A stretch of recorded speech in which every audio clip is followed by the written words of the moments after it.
بیشک احترام مہمانان نظام اساتذہ کرام، ہم آپ کے سامنے ایک جو پروگرام پیش کرنے جا رہے ہیں اس کا عنوان ہے بائی چوائس انڈین مسلمز۔ اس پروگرام کا ایک پس منظر ہے، بیک گراؤنڈ ہے، اس بیک گراؤنڈ کو آپ کے سامنے رکھتا ہوں۔ وہ یہ ہے کہ ہمارا ملک ہندوستان آزاد ہونے سے پہلے انگریزوں کی غلامی میں اپنے دن و رات بڑی مشقت سے گزار رہا تھا۔ انگریز ہندوستانیوں پر بہت زیادہ ظلم کرتے تھے۔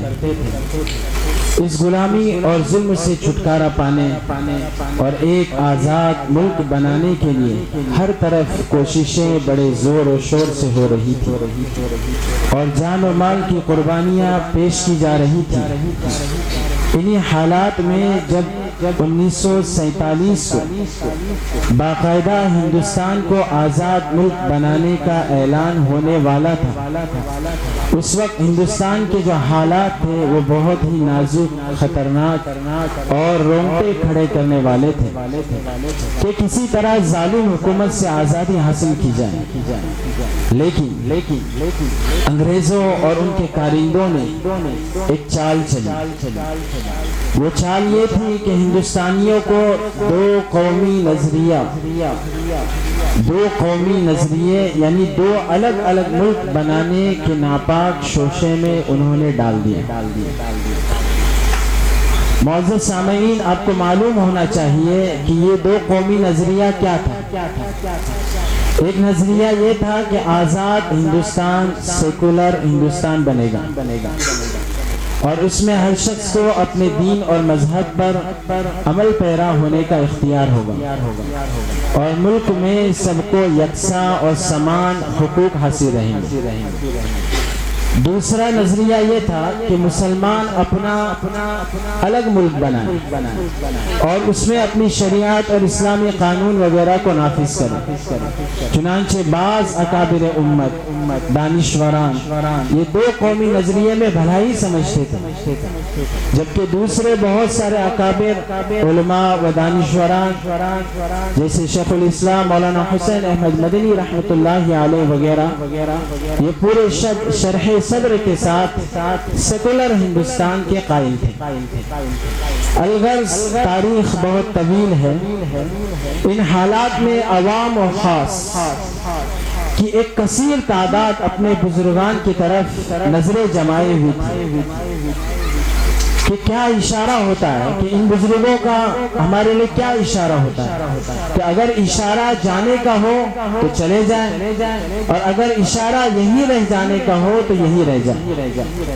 چنانچہ اسی پس منظر میں، اسی بیک گراؤنڈ کے اندر اکابر ثلاثہ یعنی حضرت شیخ الاسلام مولانا حسین احمد مدنی رحمۃ اللہ علیہ، شاہ عبد القادر رائے پوری رحمۃ اللہ علیہ اور شیخ الحدیث حضرت مولانا زکریہ رحمۃ اللہ علیہ کے درمیان سہارنپور میں ایک اہم مشورہ ہوتا ہے۔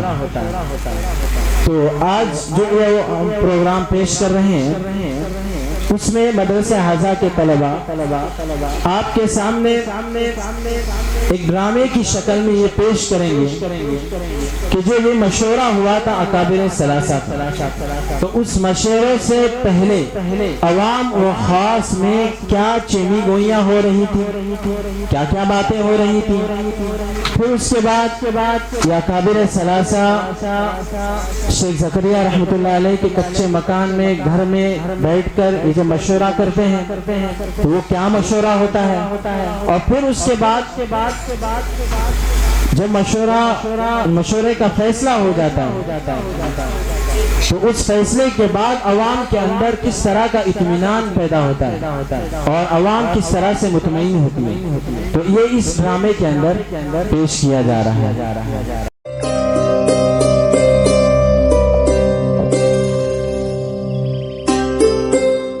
آپ لوگوں کو معلوم ہے مدینہ منورہ کے بعد اسلامی تاریخ میں پہلی مرتبہ کوئی اسلامی ریاست قائم ہو رہی ہے۔ ارے بھائی، اس کو بھی سمجھ لو کہ مسلمانوں کی مانگ پر ایک ملک بن رہا ہے اور بہت سارے لوگ وہاں جا رہے ہیں۔ سب سے بڑی بات تو یہ ہے کہ جب مسلم ملک بنے گا تب اس میں شریعت پوری طرح سے قائم ہوگی۔ ان سب سے بڑی بات تو یہ ہے کہ یہاں کے بڑے بڑے علماء و دانشور سب تو ادھر ہی جا رہے ہیں۔ ارے بھائی، نئے ملک میں ہماری تہذیب و زبانی محفوظ ہوگی۔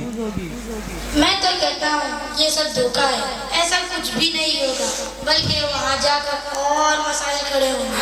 ہم اپنے وطن کو کیسے چھوڑ کر جا سکتے ہیں؟ یہاں ہمارے باپ دادا اور اسلاف کی بڑی بڑی قربانیاں ہیں۔ ہم اپنی زمین جائیداد اپنے مساجد و اوقاف کو کیسے چھوڑ کر جا سکتے ہیں؟ وہاں جانے سے ہمارے مدارس، مساجد، خانقاہیں سب ویران ہو جائیں گے۔ سب سے اہم بات تو یہ ہے کہ اگر سارے مسلمان وہاں چلے گئے تو یہاں پر دین کی دعوت کا کام کون کرے گا؟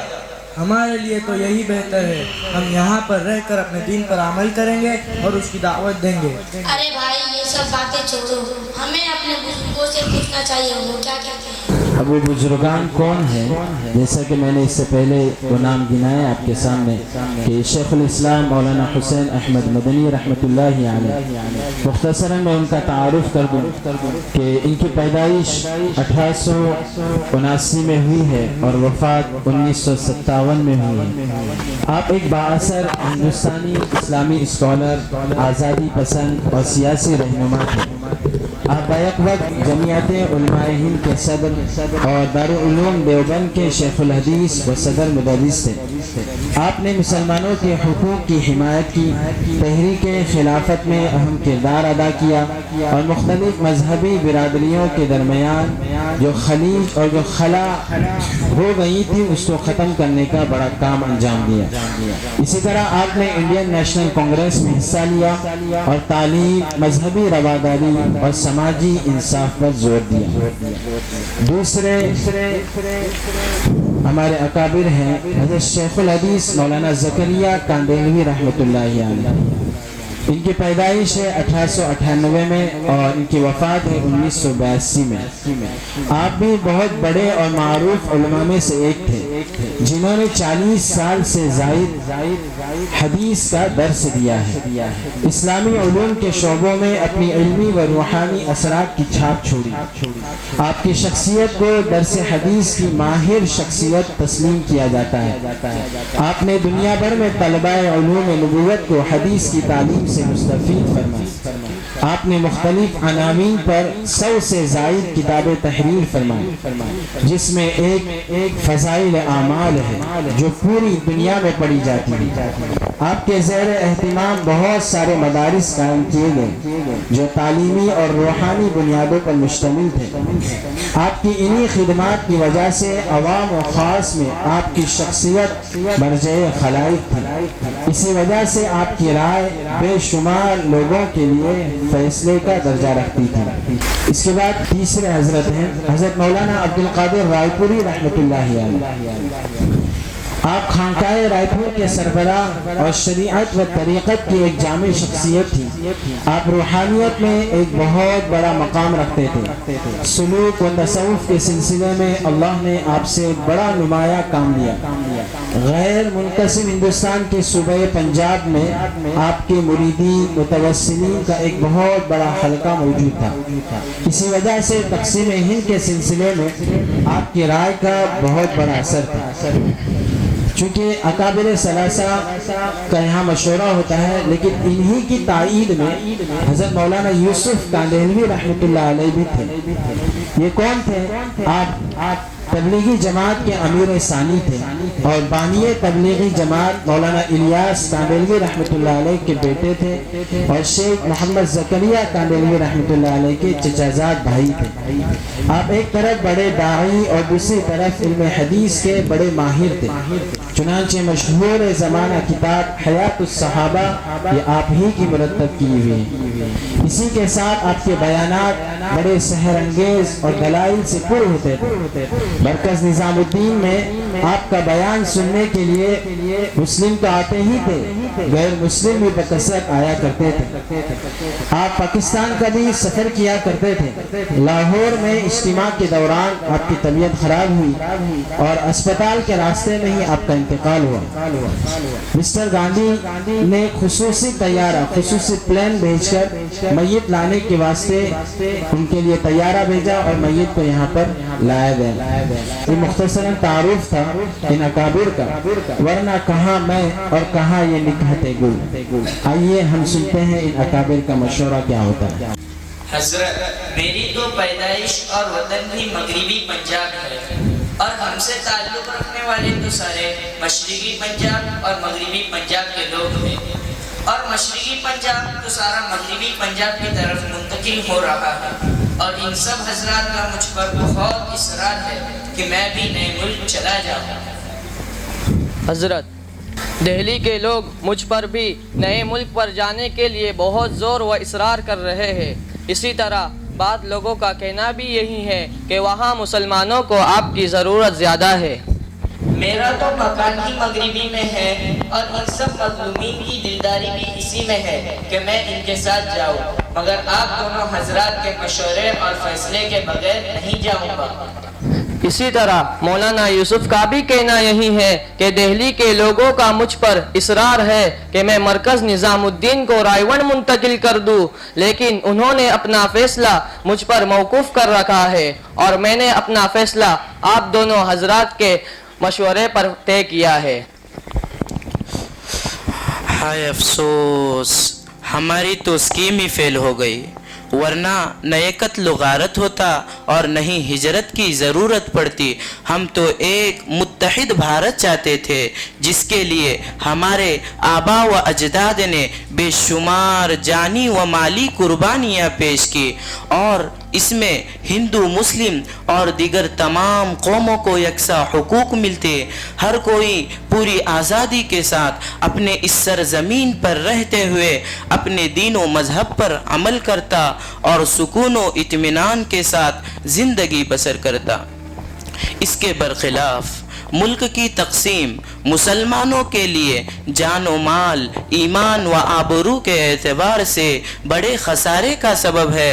میں تو کسی کو بھی جانے سے نہیں روکتا، اگرچہ میرا وطن مدینہ منورہ ہے اور میرے وہاں جانے پر اصرار بھی ہو رہا ہے، لیکن ہندوستانی مسلمانوں کو اس بے سر و سامانی کے حالت میں چھوڑ کر نہیں جا سکتا۔ یہاں کے لوگوں کو دین کی دعوت اور ان کے اصلاح کے لیے یہیں رہوں گا، اس لیے آپ دونوں سے بھی کہوں گا کہ آپ لوگ بھی یہیں رہیں۔ یہاں کے مسلمانوں کو آپ دونوں کی زیادہ ضرورت ہے۔ میں تو حضرت مدنی کے ہی ساتھ ہوں، میں بھی یہیں رہوں گا۔ آپ دونوں کو چھوڑ کر میرا بھی جانا مشکل ہے، اب میں بھی یہاں رہنا پسند کروں گا۔ ارے واہ، اکابر سلاسہ کا فیصلہ ہندوستان ہی میں رہنے کا ہو گیا ہے۔ اللہ کا بہت بڑا فضل ہے کہ اب ہم بھی یہی رہیں گے۔ ہم تو اکابر کے ساتھ ہیں، ہم کو اکابر کا فیصلہ منظور ہے۔